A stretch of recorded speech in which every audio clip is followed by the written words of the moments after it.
ഞാൻ ഉടുങ്ങാക്കാട് മഹല്ല് സ്വദേശിയാണ്.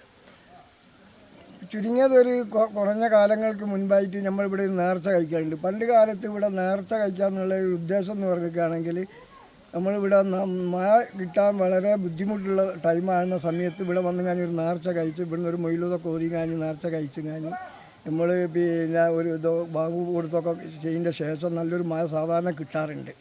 അത് നമ്മളെ പൂർവ്വ പിൻഭാഗമുള്ള ആളുകളൊക്കെ തന്നെ നിർമ്മിക്കുകയാണെങ്കിൽ ഈ നേർച്ച ഇവിടെ മുൻകൂട്ടി കഴിച്ചുകൊണ്ടേ ഇരിക്കുന്ന ഒരു സ്ഥലമാണ് ഈ പാത്തിപ്പാറ എന്ന് പറയുന്ന സ്ഥലം. അത് ഉടുങ്ങാക്കാട് മഹല്ലിൽ തന്നെ അവിടെയുള്ള ആളുകളൊക്കെ ഏകദേശം മൊത്തം ആളുകളൊക്കെ വന്നു കഴിഞ്ഞാണ് ഈ നേർച്ചയിൽ പങ്കെടുക്കാറുള്ളത്. അതുപോലെ തന്നെ ഇവിടെ എന്ന് പറയുകയാണെങ്കിൽ പിന്നെ നമ്മളെ അടുത്ത പ്രദേശമായ സ്ഥലങ്ങളിലുള്ള ആളുകളൊക്കെ വന്നു കഴിഞ്ഞ് കഴിഞ്ഞ പ്രാവശ്യം 3-4 ദിവസം മുന്നായിട്ട് ഇവിടെ നേർച്ച കഴിക്കുകയും ആവുകയും ചെയ്തെന്ന് പമ്പിച്ചൊരു മഴ പെയ്യുകയൊക്കെ ഉണ്ടായി. അതുപോലെ തന്നെ ഞങ്ങളിവിടെ വാങ്ങു കൊടുത്തതിൻ്റെ ശേഷം ഇവിടെ പിരിഞ്ഞു പോയതിൻ്റെ ശേഷം ഒരു മഴ കാര്യമായിട്ടുണ്ടാവലുണ്ട്.